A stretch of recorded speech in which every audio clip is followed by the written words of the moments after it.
Muy buenas tardes a todos, ya estamos de vuelta en este espacio de análisis, de reflexión, pero sobre todo de charla sincera y directa. Hoy nos acompaña en Café Milenio el dirigente nacional de Morena, Mario Delgado. Bienvenido, Mario. Gracias, Oscar, por la invitación. Muchas gracias a todas, a todos. Bienvenido. Bienvenido. También está Elisa con nosotros, ¿Qué tal? Salvador, Alejandro, Víctor, Carlos. Bienvenidos todos a esta mesa, Gracias, este Café Mario. Milenio. Gracias. Y bueno, pues seguramente estás contento, Mario, con los resultados, y yo quiero arrancar justamente con esos resultados. ¿De dónde sale este voto? Porque se hablaba de un voto oculto de la oposición, que según era con el que iban a ganar, y resultó que el voto oculto era de ustedes. ¿De dónde sale ese voto? ¿Son hombres, mujeres, clase media, baja? ¿De dónde es? Bueno, los estudios que se han hecho después de la elección muestran que fue clase media, clase baja, clase alta, niveles de estudios bajos, niveles de estudio superiores, avalaron la candidatura de Claudia Sheinbaum de manera contundente. Creo que no es casualidad, se conjuntan una serie de factores. Es un espaldarazo también para el gobierno de Andrés Manuel López Obrador. La economía va muy bien, también influye. Y Claudia Sheinbaum recoge todo el impulso de la Cuarta Transformación por haber acompañado a López Obrador toda su vida. Pero también creo que otro factor, que sea mujer, creo que eso empoderó mucho su candidatura, su estrategia de recorrer el país. Creo que funcionó desde que inició a estar en contacto con la gente y hacer una propuesta muy clara al país de qué es lo que ella propone, en qué consiste el segundo piso de la Cuarta Transformación, y de manera mayoritaria el pueblo de México votó a favor. Creo que también es un voto en contra de una campaña que fue basada en calumnias, en mentiras y de la falta de propuesta para el país que nunca tuvo la oposición. Fue un rechazo a ese tipo de campañas y un aval al proyecto histórico de la Cuarta Transformación. Muy bien. Mario, ¿qué van a hacer con tanto poder? ¿Qué sigue? A ver, platícanos, A ver, en primero. el Ejecutivo, Legislativo, Judicial, ¿no? A ver, primero, ya tuvimos la mayoría calificada. Sí. A mí me tocó construirla del 2018 al 2021. Bueno, yo estuve hasta el 2020. Ujú. No la ganamos en la elección. Fue una alianza que se hizo ya en la Cámara con el Partido Verde, estaba con nosotros el Partido del Trabajo, el PES, y el PRD se dividió, y con eso llegamos a los 335 diputados. Y es buena tu pregunta, ¿para qué quieren? ¿Qué hicimos con esa mayoría calificada? Sí. Reformar la Constitución para que la corrupción sea un delito grave.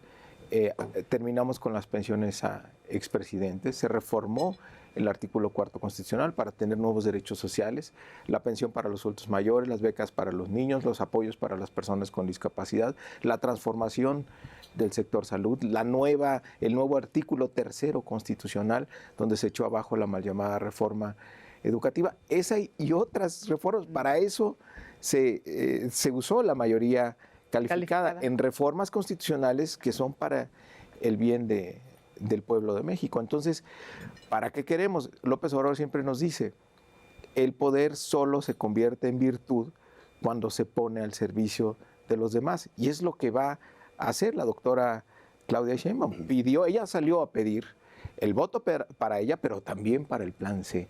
Es decir, tener la mayoría en el Congreso para poder llevar a cabo pues la serie de reformas que se han propuesto y las que ella propondrá. Desde 1982, perdón, Carlos, desde 1982 ningún partido había ganado con tanta fuerza como aquella elección en la que ganó de presidente Miguel de la Madrid y ganó el Congreso. Ahora la crítica sobre Morena es si es el nuevo PRI, ¿en qué se va a diferenciar un Morena tan poderoso con el PRI de aquellos años? Pues hay una enorme diferencia. El PRI de antes, su fuerza venía pues de un sistema aparentemente democrático que no lo era. Era un poder muy autoritario del presidente, y el poder que va a tener Morena, que tiene Morena, viene exclusivamente del pueblo, del voto de la gente. Pero ahora tienen ustedes muy clara la ruta de qué es lo que quieren reformar, empezando por el Poder Judicial. Bueno, hay las reformas que ya dijo la presidenta electa que van a hacer, pero están en fila órganos autónomos, etcétera, Mario. Y es lo que mucha gente dice. ¿Qué va a pasar? ¿Qué va a frenar a Morena a la hora de que tienen la capacidad de poder reformar todo lo que quisieran? Bueno, primero, la agenda en el primer tramo, lo que es septiembre, pues la están acordando el presidente Andrés Manuel López Obrador, la presidenta electa Claudia Sheinbaum y pues los diputados y senadores electos. Se tendrá que discutir y después ya la agenda de prioridades, qué va primero, qué después y el alcance mismo de las reformas, pues tendrá que discutirse en el Congreso. Muchos preocupan, no, Morena va a ser una aplanadora. A ver, dos cosas. Primero, siempre hemos sido una mayoría dialogante. Yo fui el coordinador de los diputados, siempre escuchamos a la oposición, incluso iniciativas que venían de la oposición fueron aprobadas o propuestas para cambiar alguna ley que la mejoraban, las aceptábamos siempre y cuando pues, no se alterara la esencia de la reforma que estábamos impulsando. Sí. Entonces, acá pues va a ser igual. Yo cuando yo fui senador de oposición, no logré que se aprobara una coma de algún cambio en ninguna ley. Los 6 años en blanco, nunca pude que se aprobara, nunca logré que se aprobara nada. Nosotros sí fuimos una mayoría dialogante y así seremos, una mayoría dialogante, pero para buscar coincidencias, pero pues no vamos a traicionar el mandato del pueblo de México. El mandato es muy claro, porque aquí no se va a engañar a nadie. Claudia Sheinbaum fue a todas las plazas públicas de este país a decirle, quiero ser presidenta, esta es mi propuesta y necesitamos la mayoría en el Congreso para llevarla a cabo.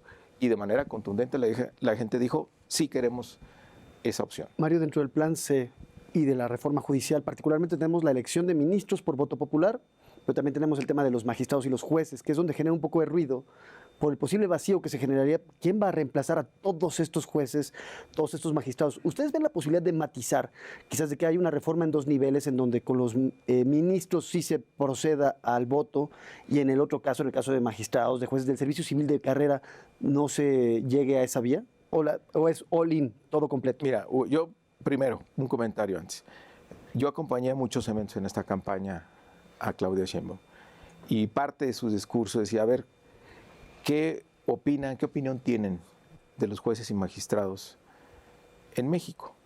Y la gente contestaba invariablemente en un coro unísono, corruptos. ¿Cómo son los jueces y magistrados en México? Corruptos, decía la gente. Está claro que necesitamos una reforma al Poder Judicial. Entonces, hay que ver, por supuesto, tiempos. El Poder Judicial no se puede reinventar en un día. Tiene que organizarse esa reforma para que sea posible esa reforma que tiene que ser profunda. Porque, a ver, ¿quién tiene acceso a la justicia en este país? Pues solamente los poderosos, los que tienen dinero. Y la Corte, lamentablemente, se ha convertido, pues, en un lugar donde solo parece que es tráfico de influencias. Entonces, entiendo que hay algunos poderes fácticos que defiendan ese modelo de justicia, pero no es el modelo de justicia que necesita el pueblo de México y que necesita el país. Entonces, tiene que haber una reforma y, por supuesto, en la práctica tiene que ser posible. Son de las cosas que tendrán que discutir los legisladores. Ahora, la elección por voto popular que hoy dijo el presidente en la mañanera es un irreductible. Parecería que da la posibilidad de que estas personas que ocuparán los puestos de los jueces, de los magistrados y de los ministros, no necesariamente por ser electos por voto popular, ya no vayan a ser corruptos, Mario. Y parece que con la propuesta de Morena, con lo que dice el presidente, en automático, si los elige el pueblo, ya no son corruptos. ¿Cómo prevenir la corrupción? Yo oía un comentario que decía, no, es que imagínense, si es por elección, los intereses que se pueden colar al Poder Judicial. Sí. Por los intereses que se han colado actualmente. Y a veces nada más son los intereses de los que más posibilidades tienen. Creo que tenemos que confiar en el pueblo de México. El domingo nos dio una gran lección, con un importante nivel de participación y que de manera libre y democrática decidió. Pero no es la primera vez, ocurrió también en el 18, ocurrió también en revocación de mandato, ocurrió en el 21 que a pesar de la pandemia salió de manera masiva a votar y otra vez sale a votar de manera masiva y con mucha claridad en qué es lo que quiere. Entonces, ante un problema tan grave del Poder Judicial y ante la necesidad de una reforma tan profunda, yo creo que debemos confiar en la gente. Sí tienen que ser electos, porque otra vez, en una democracia, el contrapeso más eficaz es el pueblo y tendrán que rendir cuentas y tendrá que haber un periodo y tendrá que hablar reglas si se reeligen o no, o cómo es toda la lógica de la carrera judicial que siempre esté supervisada de manera eficaz para evitar la corrupción. Mario, has declarado que la reforma judicial va a dar certidumbre a la inversión. Tú como especialista justo en finanzas, porque conoces muy bien el tema, a ver si nos puedes explicar esta narrativa que están en los medios y que el dólar dice lo contrario, o sea, si afecta, no afecta. ¿Qué necesita la es inversión? aislado. Uh-huh. Estado de Derecho. Seguridad en las inversiones que tú hagas. Ahora, nuestro país ha crecido la inversión privada y somos un imán de atracción de inversión extranjera directa. La inversión más celosa que puede haber, pues es la extranjera, porque no es inversión especulativa. La inversión extranjera directa son fierros, es tecnología, es maquinaria, o sea, son inversiones que van a tener que madurar en un mediano o largo plazo, son apuestas al país y ahí están los números. Entonces, creo que para los empresarios deberían de preguntarse si el Poder Judicial que tenemos nos da esa certidumbre del Estado de Derecho, porque solo algunos tienen acceso y otros no. Hay algunos que pagan impuestos y otros no, dependiendo de la relación que tengas en la Corte. Entonces, creo que reglas del juego parejo que den certidumbre va a ser sin duda una aliciente más para la inversión privada, para la inversión extranjera en el país. Se trata de darle más certidumbre, de que haya justicia. Mario, ¿están contemplando los poderes judiciales locales? Esa es una pregunta, porque cuando dices jueces, magistrados, no sé si nada más están hablando del federal o de la Suprema Corte o los jueces locales en donde pues hay mucha corrupción. Y dos, la justicia, pues realmente una pequeña parte llega a los jueces, magistrados y ministros. La gran injusticia se da en las fiscalías porque el 90 y tantos % se queda ahí atorada, solo una mínima parte llega a los jueces. Entonces la impunidad, la injusticia, ¿qué va a pasar con las fiscalías? Pues, también, obviamente, la doctora Sheinbaum dice, a ver, su propuesta en materia de seguridad, entre otras propuestas que está haciendo a partir del éxito que tuvo en la Ciudad de México, dice acabar con la impunidad. Si no puede haber impunidad, si no, no vas a tener una reducción más significativa de los delitos del país. Quien cometa un delito debe saber que va a quedar sujeto a la justicia. O que no haya persecuciones políticas por parte de las fiscalías, que también se dio en lo local en el pasado se dio, pues acuérdate del desafuero de Andrés Manuel López Obrador, o reuniones... Ahí en la Procuraduría. O reuniones con la Fiscalía, de ministros de la Corte con cenas ahí escondidas con dirigentes partidistas. O sea, tiene que haber absoluta imparcialidad, y la reforma sí incluye también a nivel estatal, pero eso tendrá que discutirse en el Congreso. Y el futuro de Morena, Mario, hay la expectativa de que te vayas al gabinete de Claudia Sheinbaum.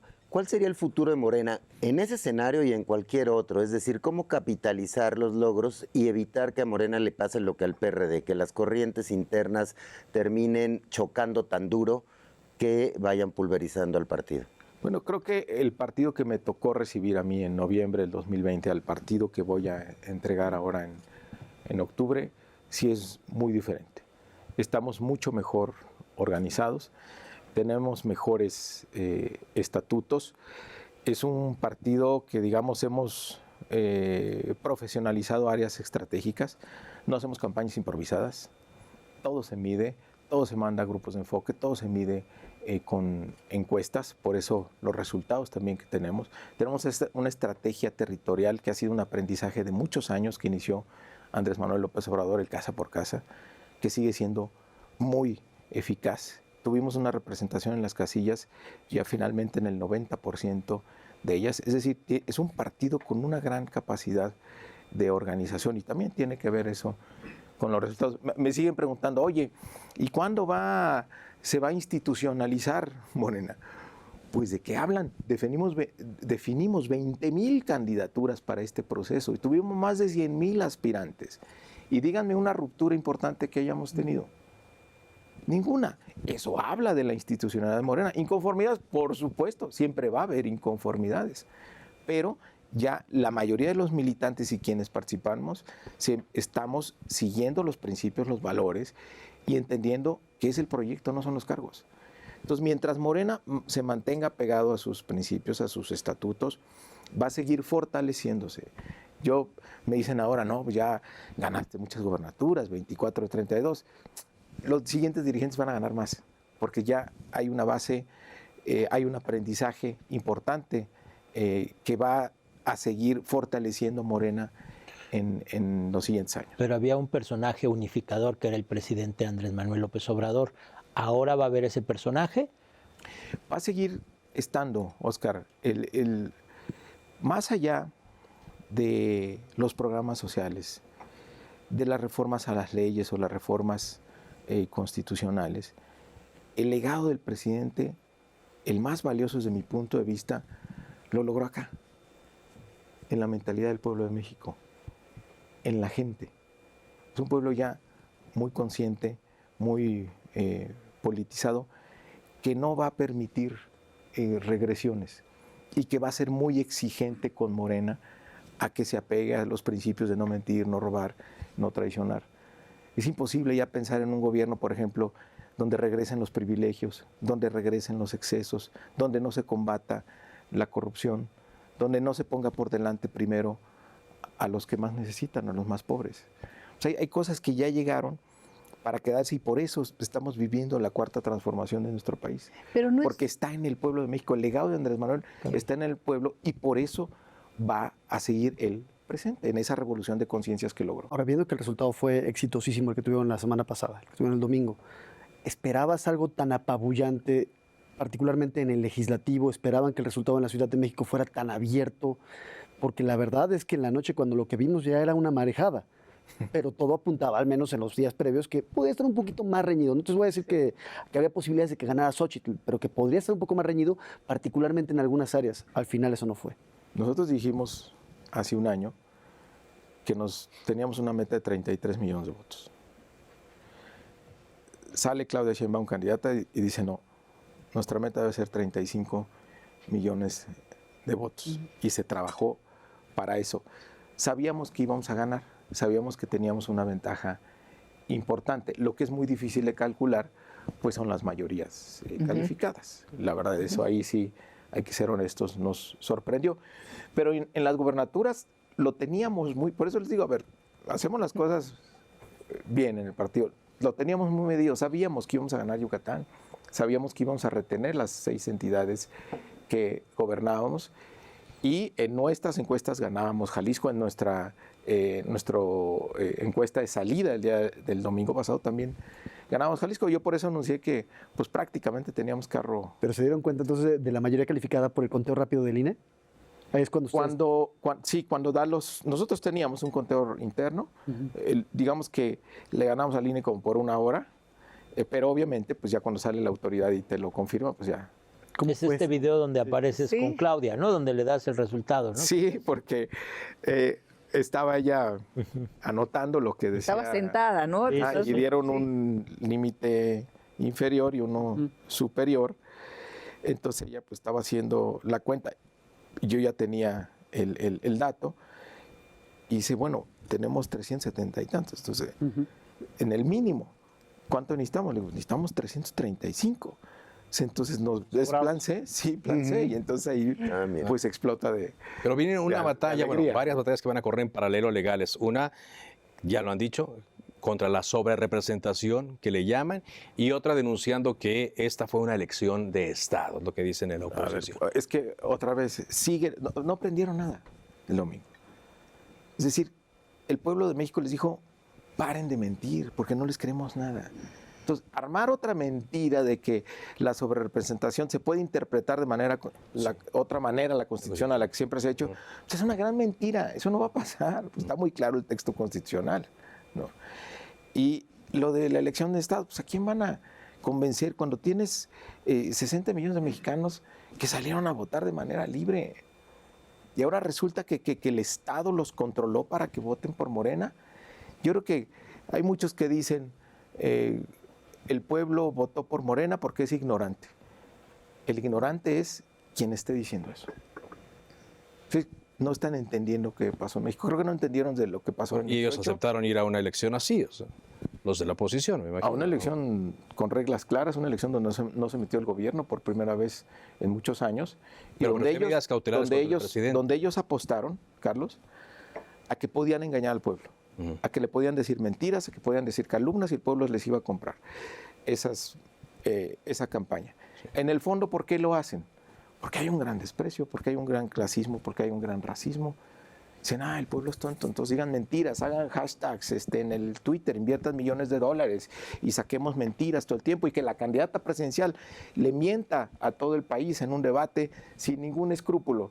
Y la gente nos va a comprar esas historias. La gente les dijo, no. Oye, Mario, se va Marco Cortés, se va Alito, una pluri, y tú no aceptaste nada. ¿Y tú a dónde te vas? Todos los presidentes de partidos se van al Senado. Por eso. El del PAN, el del PRI, el del PT, del Movimiento Ciudadano y la dirigente del Partido Verde. Yo no quise entrar a ningún cargo porque primero, por principio, creo que un dirigente no debe beneficiarse a sí mismo de un cargo. Y eso me dio autoridad política, autoridad moral para conducir el movimiento en esta elección tan difícil. Y porque pues hay que llevar en el ejemplo de eso de que pues, estamos aquí por un proyecto y no por un puesto, ¿no? Por eso, pero ¿a dónde te vas? Digo, porque No vas sé. a cobrar, Porque porque vas a cobrar dan ticket, carta pues para sí, que ¿no? pidas. No, yo no puedo Sí, pedir. traes ticket Son para tareas cobrar. diferentes, se cierra el ciclo de Morena. Yo creo que lo último que me gustaría hacer en Morena es que se lograran encauzar un proceso de la renovación de la dirigencia sin sobresaltos, ¿no? Donde nuestros militantes puedan ¿Cuándo se da elegir. esa, Mario? Mi periodo termina en octubre. Pues tendrá que llamarse a esta renovación antes de octubre, puede ser desde ya. Creo que un error que cometimos en el 18 fue no haber hecho el cambio de dirigencia y luego eso nos metió Hubo mucho en un enredo. pugna Ahora hay que interna, hacerlo ¿no? rápido porque hay otras condiciones, porque el partido puede hacerlo de manera muy O sea, institucional. coincide con el inicio de gobierno de la presidenta Coincide Sheinbaum. con inicio de gobierno. Sí. Entonces sería nuevo presidente de partido, nueva presidenta para que vayan ya. Así es, para que vayan de la mano. Pero- Sigue. Ahora regreso, pero sí te ves en un puesto en el gabinete, uno podría imaginarse. Pues mira, gustaría? la presidenta tiene toda la libertad de escoger a los mejores hombres y mujeres para conformar su equipo y formar el gobierno. Entonces, pues ella decidirá. Nosotros estamos a la expectativa donde podamos servir. Pues llevaste al partido a lugares donde muchos no lo creían. Cuando hablabas de estas pugnas internas, que no se hicieron Sí. los cambios rápido, recuerdo que, dijimos, ¿cuánto tiempo va a durar? ¿No? Ahora, pues lo entregas victorioso. ¿Cuál va a ser? Satisfecho por eso, porque además, Elisa, yo no formé un grupo, sí no beneficié a mis amigos, no. Llegué solo y solo me voy, no tengo un grupo de diputados o de senadores con el que yo pudiera ejercer cierta presión política para obtener Los algo a mi delgadistas, favor. no. No, cero, sectarismo. Ajá. Y estoy contento con eso porque actué siempre siguiendo los principios. Y para mí pues fue un privilegio realmente inesperado pues ser el presidente del movimiento, del partido que fundó Andrés Manuel López Obrador. Entonces yo tenía que actuar, toda mi actuación siempre fue persiguiendo una ética y persiguiendo siempre el no fallarle a la militancia, que es una militancia dura, es una militancia exigente, pero hoy puedo verlos de frente y decirles que nunca hicimos nada indebido o para favorecer a alguien. Mario, Y eso es ¿le hacen falta dientes al INE, por ejemplo, para investigar el caso de los bots argentinos? ¿O fue falta de voluntad política? falta de voluntad política, yo se los demostré, porque yo hice un oficio, entablé comunicación con estas empresas y por lo menos Meta me dijo, tenías razón, bajamos cientos de páginas que estaban promoviendo esta guerra sucia, no por un tema político, sino porque contravenían los propios Sí, principios. y reglas de la comunidad de Facebook o de Instagram. Entonces, ellos no quieren que sus plataformas se conviertan en un instrumento de descalificación o de guerra sucia. Sin embargo, en la plataforma X nunca pudimos avanzar. Hablamos de la reforma. Ahora, eso lo mismo lo pudieron haber hecho los consejeros. No lo hicieron. Y les dimos pruebas. Hablamos de la reforma del Poder Judicial y también tienen el tema de la reforma electoral, que ahí podrían llegar a tocar al INE. En Morena, ¿qué es lo que buscan hacer con el INE? ¿Qué debería ocurrir en una nueva etapa? Consejeros absolutamente comprometidos con la democracia, que no tengan ningún interés partidista, que no piensen que su legitimidad la consiguen siendo un obstáculo para el partido en el gobierno o para el propio gobierno, como muchos de los consejeros que están actualmente operan. Es decir, que lo completamente diferente que fue el modelo Lorenzo Córdoba. Y hay otras reformas, por ejemplo, anunció la doctora Claudia Sheinbaum la reforma constitucional para establecer la pensión para las mujeres de 60 a 64 años como un reconocimiento al trabajo que hacen las mujeres, que a lo mejor no debería ser así, pero así sucede y que deben de tener un reconocimiento. Y esto, un programa que me gusta a mí mucho y que va a tener un gran impacto, es el programa de la beca para empezar que yo hice en la Ciudad de México para los niños de primaria y de secundaria. Hacerlo a nivel nacional va a tener un impacto muy favorable en la Fue educación. parte del diálogo que tuvo la doctora Claudia Sheinbaum con el presidente López Obrador el lunes, ¿verdad? En donde se van a integrar estos proyectos que tenía ella, que además yo creo que todas las fuerzas políticas estarán de acuerdo en ello. No van a luchar, independientemente que tengan la mayoría calificada o sí. Vamos a ver, porque en estos 6 años se opusieron siempre. Es que hay algunos temas muy polémicos. Incluso en el pero otros presupuesto, no, como los el que presupuesto propone para las pensiones, para las becas, lo votaron los 6 años sistemáticamente en contra. Entonces la campaña dijeron que estaban a favor.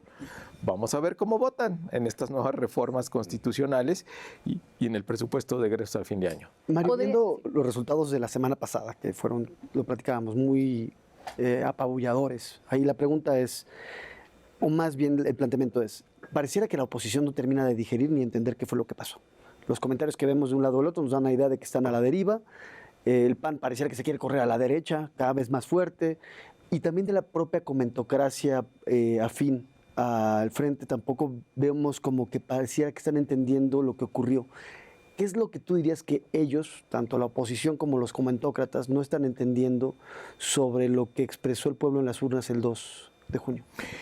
Que, mira, si siguen decir, a ver, queremos discutir las reformas, pero si lo siguen haciendo desde una mentira, desde algo que no propone la reforma, pues yo creo que van a seguir sin el apoyo popular. Acá hay un apoyo popular a la necesidad de reformar el Poder Judicial. Entonces creo que la discusión debería estar en otro lado, en los alcances y demás. Y ahora me preguntabas lo de, Oscar, lo del dólar, ¿no? Para dar certidumbre. Hay que ver con cuidado lo que está pasando. Pues sí hay mercados especulativos de futuros y demás, que son los que se están moviendo respecto al tipo de cambio, pero la economía real no, la inversión extranjera directa no, la Bolsa Mexicana de Valores tampoco. Es decir, hay fundamentos muy sólidos en nuestra economía que se han ganado la confianza de la inversión, tanto nacional como extranjera. O sea, ¿tú crees que no se va a seguir devaluando el peso? Pues no hay ningún dato real que te pudiera llevar a que haya un desequilibrio. Y no es como las inestabilidades que hubo en el pasado, en los gobiernos neoliberales, que estas presiones sobre el tipo de cambio se provocaban por fuga de capitales. No estás teniendo salida de capitales en el país. Ahí son mercados muy volátiles, los de futuros de monedas y demás son los que se mueven. Pero la economía real no se ha movido y no hay un solo dato que lo confirme. Y el Banco de México anuncia que intervendrá en caso de ser necesario. Pero regresando a estos mecanismos que mencionabas, la presidenta electa encarga a Mario Delgado hoy, al partido, hacer una encuesta en torno a la reforma del Poder Judicial. ¿Qué puede incluir una encuesta sobre este tema, Mario? ¿Cómo la pueden hacer imparcial? ¿Y cómo le van a hacer para esta palabra que utilizó ayer Arturo Saldívar de socializar la reforma del Poder Judicial? Porque si bien yo estoy de acuerdo contigo, el pueblo no es ignorante, pero tampoco es especialista. Y mucho en un tema tan enredado y complicado como es el judicial. Hablamos del tema de las fiscalías, que ahí es donde se atoran muchas cosas. ¿Cómo le van a hacer para...? Bueno, primero no vamos a contratar a las encuestadoras del PRIAN, definitivamente, ¿no? Ahí hay muchas que sí le atinan. Bueno, que sí hicieron muchos ejercicios. ¿No? A ver, lo vamos a hacer con encuestas. No, efectivamente nos lo encargó al partido hacer una encuesta, pues para ver qué opinión tiene la gente.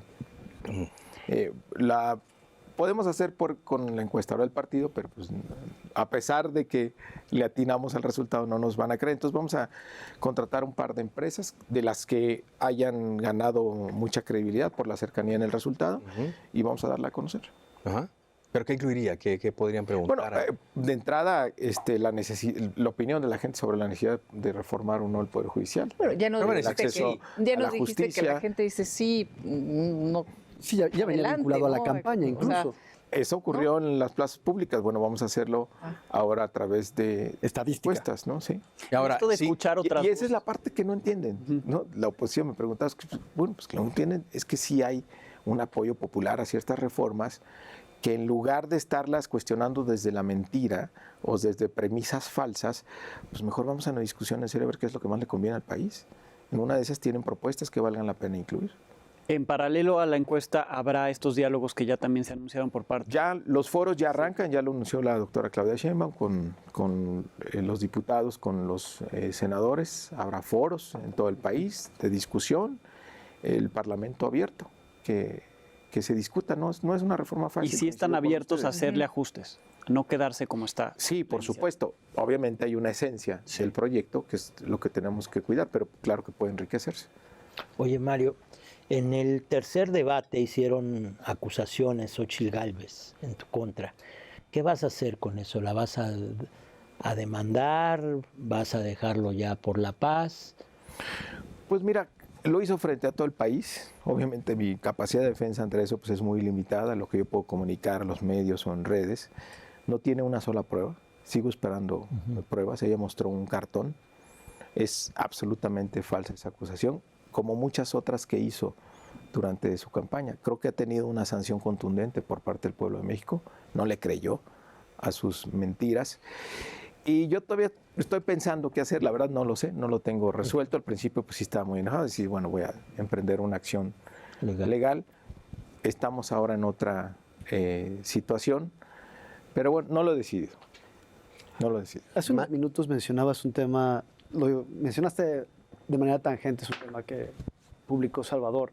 Lo llevamos aquí en Milenio también el seguimiento sobre la cena, la famosa cena de la ministra presidenta Norma Piña, en la que estaban los magistrados electorales y a la que llegó Alito, Alejandro Moreno. A la luz de la reforma judicial y la posible salida de los ministros de la Corte, que estarían dejando su cargo y obviamente también el foro político. La pregunta que yo te hago es, más allá de lo oprobio y de la desaprobación popular por esta cena, ¿debería haber alguna consecuencia legal? Porque el argumento que incluso los escuchamos a ustedes en Morena decir es que se puso en riesgo la equidad del proceso al tratar de influir en los magistrados electorales hacia una candidatura, que es el caso de Xóchitl Gálvez.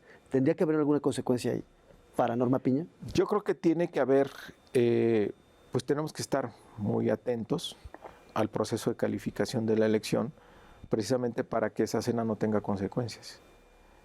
Me parece que es muy claro el resultado. Pretender judicializar más de casi 20 millones de votos de ventaja, yo creo que no van a ningún lugar, pero otra vez, si ellos siguen en su posición de mentir, de hacer campañas falsas, de tratar de vender la idea de que es impugnable la elección, de que hay una elección de Estado o que el narco intervino, pues ya si ellos quieren seguir con esa narrativa adelante, la gente no les va a creer.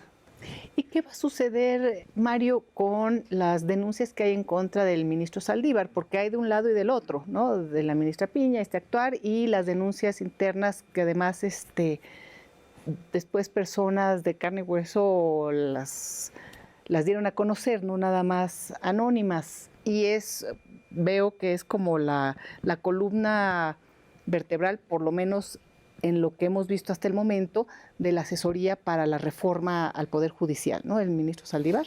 Pues tendrá que él ya lo ha aclarado, y fue en esta dinámica de jaloneo entre la ministra Piña y el exministro Saldívar, ¿no? Entonces digo, no creo que haya mucho O sea, detrás más que dejarán como algunas jaloneo. cosas pasar. A eso es a lo que me refiero, ¿no? El tema de la ministra Piña, el tema del ministro Saldívar, qué va a pasar con Xóchitl Gálvez, con lo que dijo Pues en las mira, campañas. hay- Se dijeron muchas cosas muy fuertes, ¿no? O sea, es como ya Es a borrón y seguir cuenta adelante nueva. Exacto. o va a seguir aquí un Digo, tema ustedes ya. porque están contentos, ¿no? No, Pues sí. no tenemos un ánimo de revancha. Yo estoy muy contento por la actitud del pueblo de México ante todas estas calumnias. Pues fue contundente, no les creyeron nada.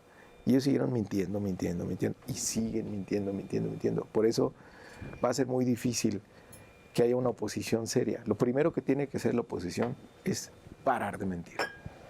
Hay un pueblo, tienen enfrente un pueblo muy informado, un pueblo que no les cree sus mentiras y con un nivel de politización y decisión que es envidiable, yo creo que en cualquier parte. Pero ahí, por del ejemplo, mundo. lo decíamos desde la noche electoral, que tú salías muy combativo contra la oposición, lo eres todavía, pero sale Claudia Sheinbaum diciendo que pues quiere ser incluyente, tendió esa mano, por así decirlo, el miércoles en el cierre de campaña en el Zócalo, en la noche de los discursos de la noche electoral, pareciera que lo está diciendo. ¿Cómo no hacer parecer diferentes esos discursos, Mario, hacia la oposición?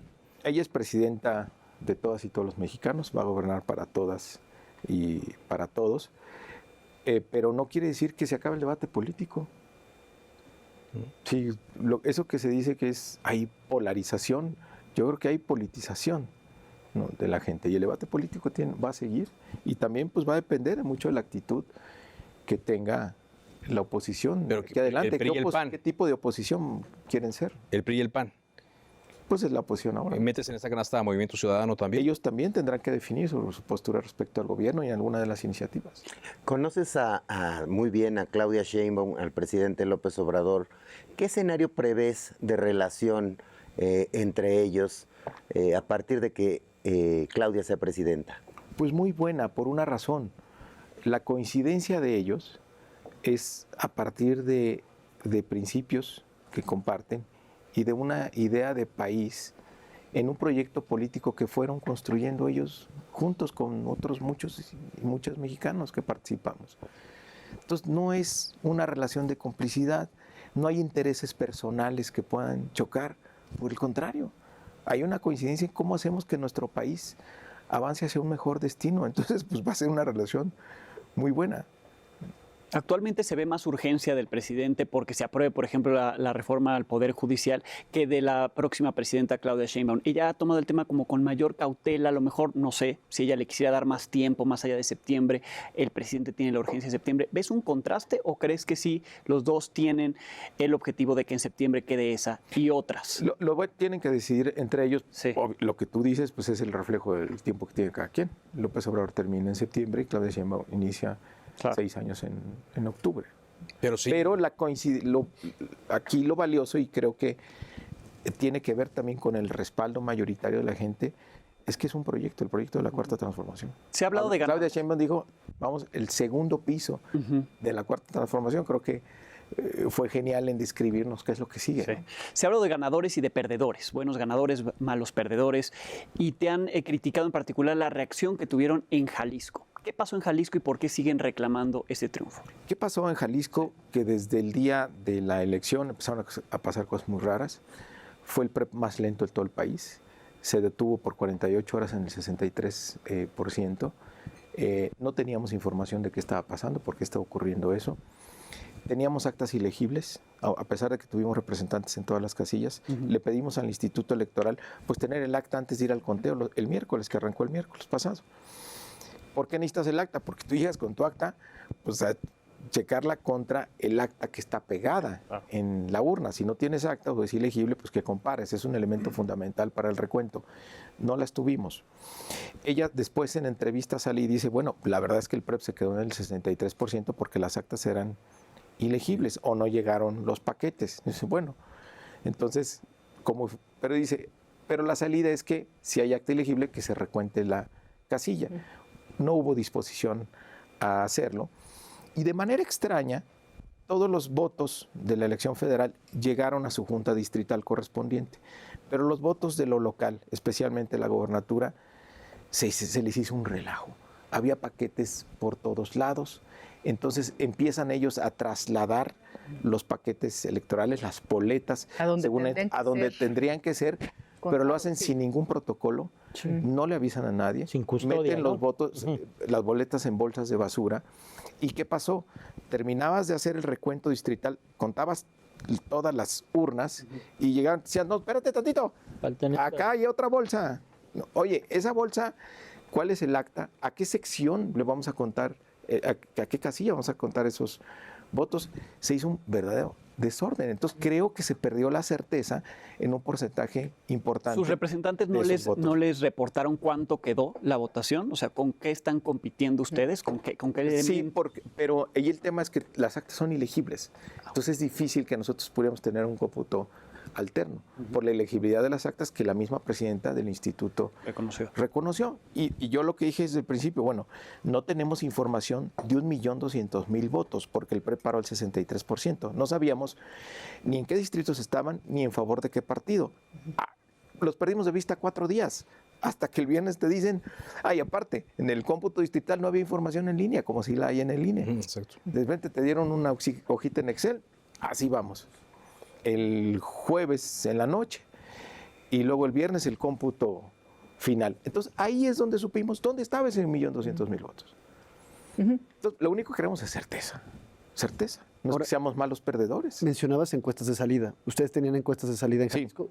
sí. ¿Por cuánto les daban la victoria? 8 puntos de ventaja. 8 puntos de Sí. ventaja.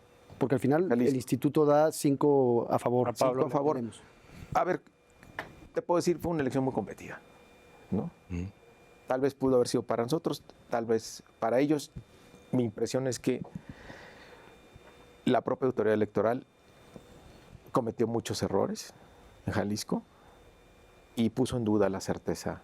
Y además pues, nos armaron un campañón ahí de que éramos violentos, porque había gente afuera de los distritos pues esperando los cómputos y resultan que los cachan con las bolsas y pues ahí se... Pero solo el Instituto Se armó Electoral, relajo. no hay mano negra de la autoridad actual, etcétera, ¿no la ves ahí? Pues hay nada sincronizado. Por ejemplo, sale la presidenta del instituto y dice, hay gente armada y de inmediato todos los de Movimiento Ciudadano y cámaras reaccionan, ¿no? Contra la violencia, fuera la violencia. Bueno, ¿cuál violencia? Pedir transparencia y que se cuenten bien los votos, eso no es violencia. Ok. Pero vamos a ver qué pasa. Ahí ¿Cómo? Andrés Manuel nos enseñó a luchar por la vía legal, por la vía pacífica y siempre ya a están favor de la preparando democracia. los Entonces, recursos. se prepara la impugnación a ver qué sale. Oye, Mario, pero entonces, bueno, si todo va como...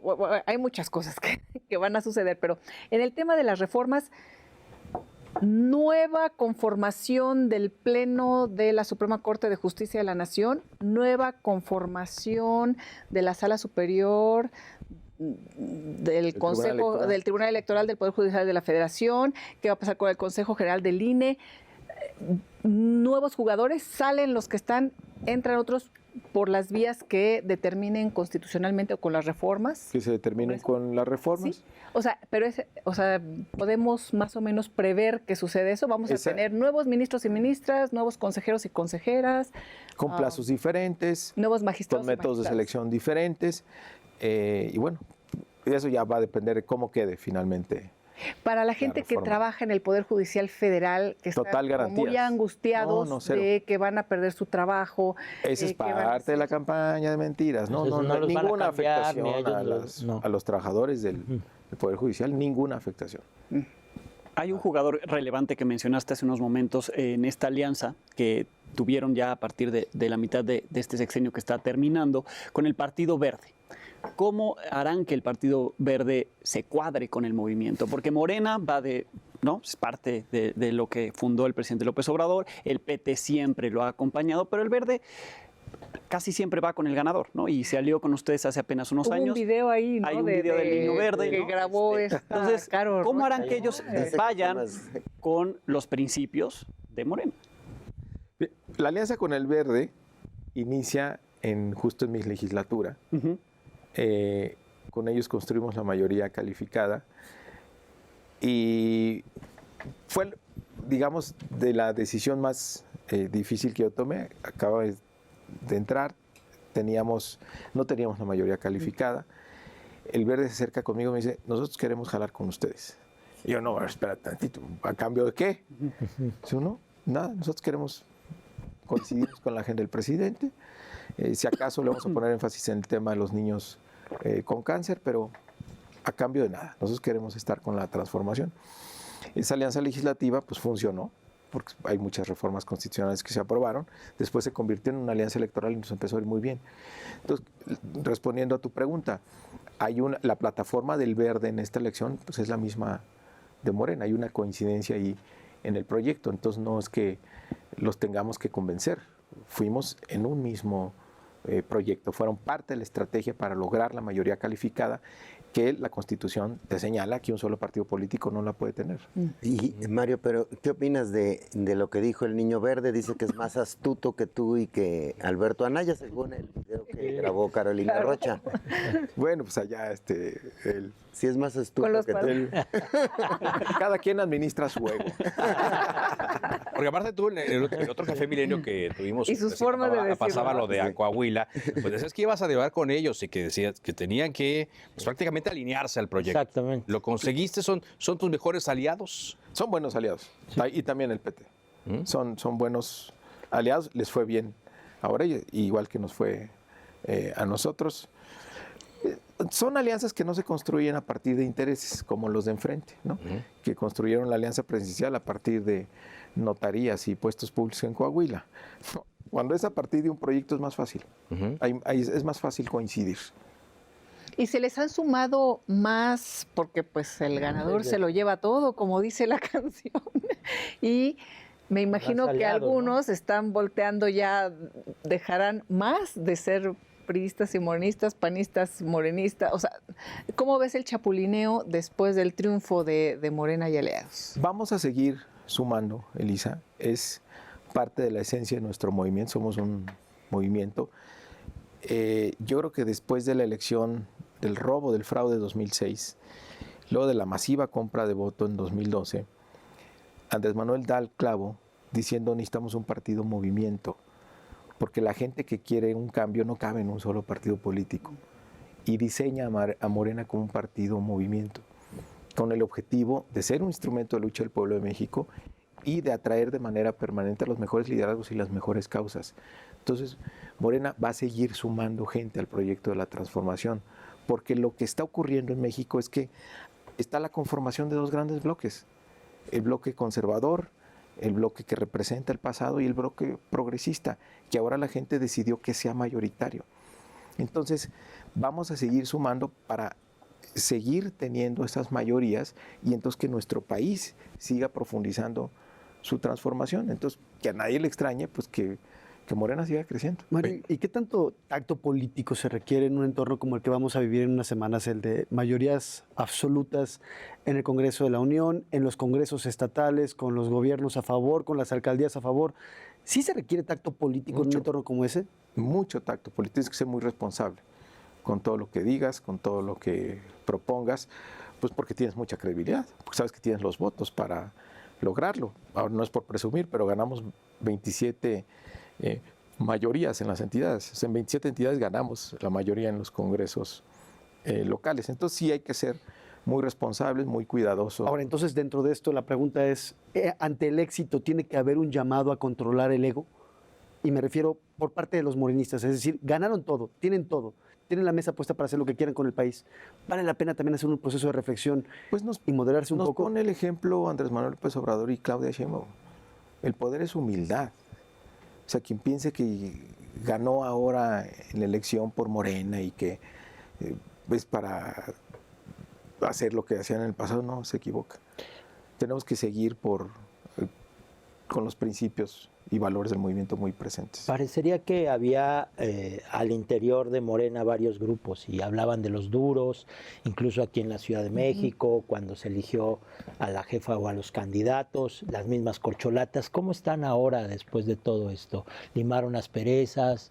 ¿No limaron? ¿Todavía hay grupos al interior o no? No, hay un parte del éxito Morena es que no se permiten las corrientes, están prohibidas por estatutos. Pues puede haber simpatías, puede haber grupos, pero cuando se ¿Cómo controlas el tema de los grupos? Que no se reparten candidaturas por cuotas, porque eso es lo que empodera a los grupos. Podrás pertenecer a un grupo, pero eso no te va a ayudar en nada en ser candidato o no. Te tienes que someter a una encuesta o tienes que lograr un consenso, que son los mecanismos para ser candidatos en Morena. Y además con una ventaja ahora, les voy a presumir, hemos hecho mucho énfasis en mi dirigencia en la formación, porque eso es el futuro y la garantía de que el movimiento va a durar muchos años. Pusimos de manera obligatoria en los estatutos que si quieres ser candidato a Morena, tienes que tener un curso de formación política. El Instituto de Formación Política capacitó a más de 150,000 aspirantes a candidatos y capacitó a casi 700,000 representantes de casilla. Entonces, estamos muy en la formación política. ¿Y cómo va a sobrevivir Morena sin López Obrador apareciendo en las boletas y sin López Obrador desde el poder empujando el movimiento? Por lo que decía hace rato, su legado más valioso está en la mentalidad de la gente y decimos todo el tiempo, es un honor estar con Obrador, es tiempo de demostrarlo cuando él no va a estar en el liderazgo formal o informal en el movimiento, precisamente siguiendo su ejemplo que está siguiendo Claudia Sheinbaum y que todos los que participamos tenemos que seguir. Por eso no me fui a ningún cargo, porque sí tienes que dar el mensaje que la lucha es por el proyecto del país. ¿Y dónde no te por ves? cargos, no por... En octubre. ¿Dónde Mario. te ves en el futuro? Ya, y con cercano, esa nos Mario? vamos porque... Danos una octubre. pista, ¿dónde te ves? ¿O qué donde te pueda, gustaría? No, Pero no, sí, pues ¿qué te donde pueda gustaría? participar. Pero sí te han sondeado. O sea, bueno, así nada más. Ya la próxima semana vamos. Pero sí, o sea, digamos, No coman nada nada. más, dime, si te han sondeado, no nos digas sí, sí o sí. O sea, sí, ¿qué dijiste tú ni a dónde? Pero sí, ya hay Mira, plática. Lisa, yo avanzada. tengo una satisfacción muy grande, que es haber podido ser el dirigente de Morena, que ganó 24 de 32 gobernaturas en la que participamos, 2 mayorías, una simple, otra calificada, y que por primera vez en la historia ganamos la presidencia para una mujer extraordinaria, una mujer de la transformación. Ese logro en política, pues es... Por eso, ¿pero a Muy dónde te feliz fuiste por esa eso. noche? ¿Dónde te dormiste, Celebraste. Mario? ¿Cómo me lo preguntas al aire? No, pues a dormir, pero- a mi casa, a tratar de dormir, pero ya con mucha alegría, con mucha Te pusiste tu pijama. emoción, sí. Oye, Mario, yo quiero preguntar, nada más antes de irnos. ¿Agradeces que Xóchitl Gálvez haya felicitado, aún ahora sabemos, en contra de lo que quería Marco Cortés, a Claudia Sheinbaum ya como virtual presidenta electa? Híjole, sentimientos encontrados, pues lo agradezco que sí, pero lamentable que no la haya sostenido en público. O sea, es increíble que todavía esa noche, porque obviamente ellos tienen datos, hayan salido a decir que ganaron la elección. Otra vez pretendiendo engañar a la gente. Pero eso fue Y luego lo antes, ¿no? reconoce, El último- Eso ajá, fue luego lo antes. reconoce, yo estaba ahí con la doctora ¿Tú cuando le estabas llamó, cuando le llamó? ¿sí? Y después salen y lo reconocen en público y luego al otro día empiezan van a otra vez impugnar, con su ¿no? narrativa. Sí, híjole, Mm, ¿qué te puedo decir? bueno, Por eso digo, tienen que parar de mentir. La oposición si quieren construir algo en el país. Bueno, pues muchísimas gracias. Gracias a toda la Gracias gente a todos. Gracias, Mario. que confió en el Gracias. movimiento. Muchas gracias. Muchas gracias, Mario. ustedes. Nos vemos en el próximo Café Vienen Milenio. buenos tiempos para mujeres, Gracias. para México. Tiempo de mujeres.